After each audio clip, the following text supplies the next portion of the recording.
Como lo hemos visto a lo largo del programa de hoy, en Europa ya se habla abiertamente de una salida de Grecia del euro. Para analizar esta situación conversaremos hoy con el ex economista jefe de la OCDE y académico de la Universidad Católica, Klaus Schmidhebbel. Muchas gracias por estar con nosotros. Encantado, Marlene. Grecia sale del euro, eso ya casi lo podríamos afirmar. ¿Cómo cree usted que debiera ser entonces esta salida? ¿Una salida ordenada se habla, tal como fue su default ordenado? ¿Qué pasa después de esto? Salidas ordenadas no hay, de ningún país de la zona euro, de ningún país de Europa, de la Unión Europea. No se prevé, ni siquiera sería no hay un marco legal. Y por tanto, por definición, es desordenada, es unilateral y es una mezcla de lo que fuerzan los mercados, que han descontado en un 84% la deuda griega esta mañana y semanas previas, y además del votante griego. Un 70% de los griegos, hace una semana atrás, votaron en contra del plan de ajuste del segundo plan de rescate financiero, la mano que le extendió el Fondo Monetario Internacional y la Comisión Europea.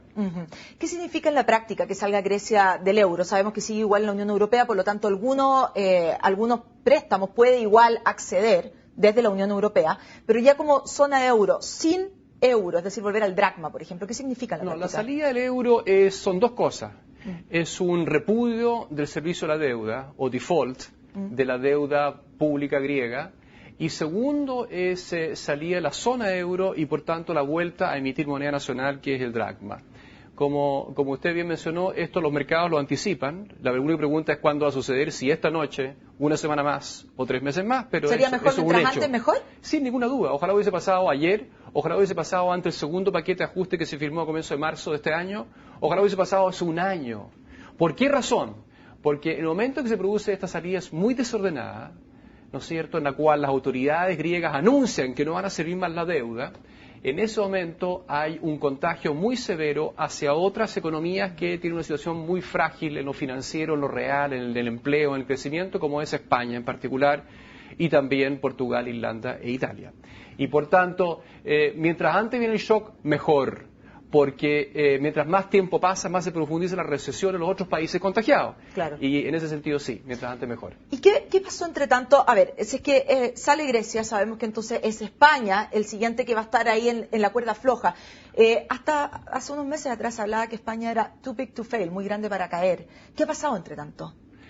La situación española ha empeorado significativamente, el desempleo sigue aumentando, los bancos españoles muestran una situación aún más frágil de lo que se anticipaba, y más aún los movimientos de protesta, de indignados, las regiones o autonomías de España que se oponen a hacer los ajustes fiscales han expresado una posición creciente al ajuste fiscal que acordó el gobierno español de Mariano Rajoy con la Comisión Europea, y por tanto la situación es mucho peor, lo que significa que al nanosegundo siguiente, el momento en el cual Grecia declara default y salía a la zona euro, los mercados atacan aún más a España. ¿Qué significa eso? Que cae aún mucho más de valor en los mercados secundarios, y llega el momento en el cual la deuda española pública, y llega el momento en el cual ya no existe ningún otro mercado, ningún participante del mercado que está dispuesto a prestarle plata fresca para renovar las líneas de crédito, ¿no es cierto?, o de la deuda pública y en general,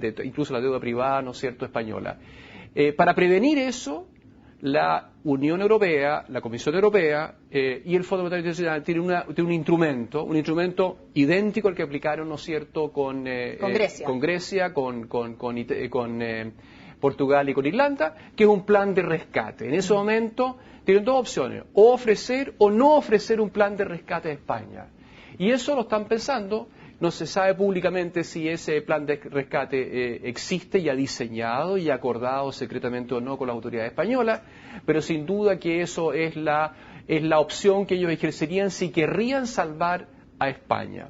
¿Cómo cree usted que se contagia el resto del mundo? ¿Cómo esto nos lleva, por ejemplo, a nosotros acá a preocuparnos? Nos preocupa mucho, porque así como lo hemos visto en episodios anteriores, la casi salida ya de Grecia antes de la firma del segundo plan de rescate a comienzo de marzo, significa que la renta variable del mundo, las acciones caen, las primas soberanas de países incluso muy lejanos, y que no tienen nada que ver con Grecia o con España, muy poco, ¿no es cierto?, se contagian y por tanto suben las primas soberanas, se hace más difícil el acceso. Los mercados de bonos corporativos básicamente han muerto a nivel mundial desde Lehman Brothers y siguen bastante muertos en emisiones de más de 5 años, ¿no es Claro. cierto? Y eso significa, por tanto, una restricción financiera, mayores costos al crédito, Menor actividad, finalmente. pérdidas de riqueza enorme en el corto plazo. Ahora, esto es una situación de corto plazo, de mediano plazo, que dependiendo de cómo se resuelve, puede ser más intensa, más larga, menos costosa, más costosa. Claro. En Europa está en este momento instalada la discusión de austeridad versus crecimiento. Hay algunos que sostienen que esto no debiera ser contrapuesto. ¿Qué piensa usted? Lo que sucede es de que la situación de los países de Europa del Sur es complicadísima. Si deciden y quieren y muestran voluntad política de quedarse dentro de la zona euro, pierden básicamente un instrumento esencial para crecer en el futuro, que es una devaluación nominal. Una devaluación de su no moneda. existen pesetas, no existen liras italianas que se puedan devaluar y por tanto ser más competitiva a España o a Italia. Y eso significa fundamentalmente que tiene que apostar a la deflación, a la caída en valor absoluto de los precios, los salarios nominales dentro de España y como Italia como alternativa a la devaluación nominal. ¿Para Claro. qué? Para hacerse más competitivo. Eso es costoso, eso tiene una presión política, eso dura mucho tiempo y en ese tiempo el costo, ¿qué significa? Más desempleo. Y con más desempleo, más oposición política a hacer este ajuste.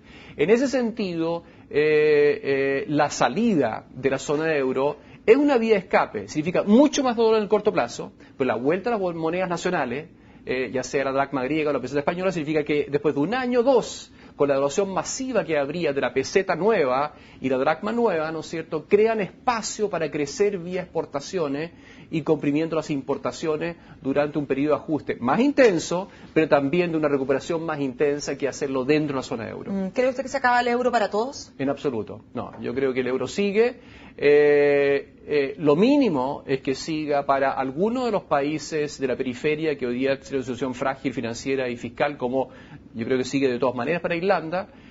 Sin duda que existe, seguirá para el centro y el norte de Europa. Claro. Seguramente van a ingresar nuevos países de Europa central y este. oriental en el futuro, Claro. no ahora en plena época de crisis, pero en 2 años más, en 4 años más, vamos a tener un euro que se va a expandir desde Praga hasta Budapest, cuando los húngaros se pongan realmente serios, o a Polonia, ¿no es cierto?, incluso eventualmente un poco más hacia el este incluso. Entonces el euro tiene futuro, fundamentalmente... ¿Hacia Rusia? No, no he mencionado Nunca a Rusia. tanto. No. Ya. Quizás hacia un país como Ucrania, pero en 10 años más, y esos son sueños. Perfecto. Pero, ¿por qué eso? Porque existe un compromiso político central en el centro de Europa, entre París y Berlín, entre franceses y alemanes, de invertir muchos recursos en el proyecto común de construir una Europa pacífica y unida. Y si esto básicamente implica que en el corto plazo salgan algunos países del sur, incluso esa salida va a ser temporaria. ¿Usted Después piensa de que un ajuste, a pesar de que haya salido François Hollande? a pesar que haya sido François Hollande. François Hollande es un tipo que hizo una campaña bastante más populista y opuesta al ajuste fiscal, con énfasis en crecimiento que en principio está bien. Es decir, hay un par de instrumentos más fiscales que se pueden pulir, que se pueden fortalecer para que haya una mayor tasa de inversión, para que haya más facilidad de crédito para empresas exportadoras, para las pequeñas empresas, ¿no es cierto? Todo eso se puede incrementar el énfasis del gasto fiscal hacia la inversión privada, inversión pública. Y eso lo suscribo y eso seguramente también los alemanes lo van a suscribir.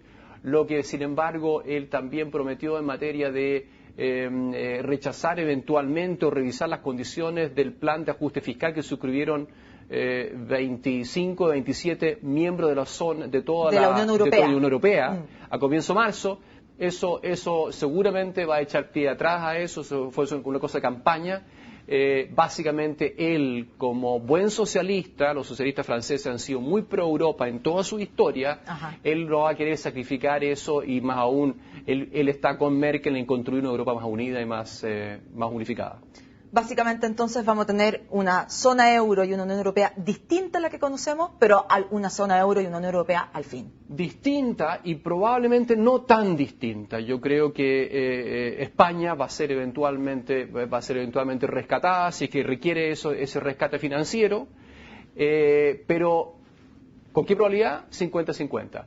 Los países que definitivamente se van a salir eventualmente, Grecia de todas maneras, yo no doy ni un peso por Grecia, y algunos otros países pequeños eventualmente también, Portugal no lo sabemos muy bien, pero yo creo que el centro de la zona de euro, después de esta crisis, incluso puede salir fortalecida. Perfecto. Muchas gracias, Klaus, por conversar acá con nosotros de estos temas. Encantado, Marlene. Ha sido un gusto. Con esta entrevista entonces terminamos este primer día de la Semana en Agenda Económica. Como siempre, los invito a seguir juntos a CNN Chile.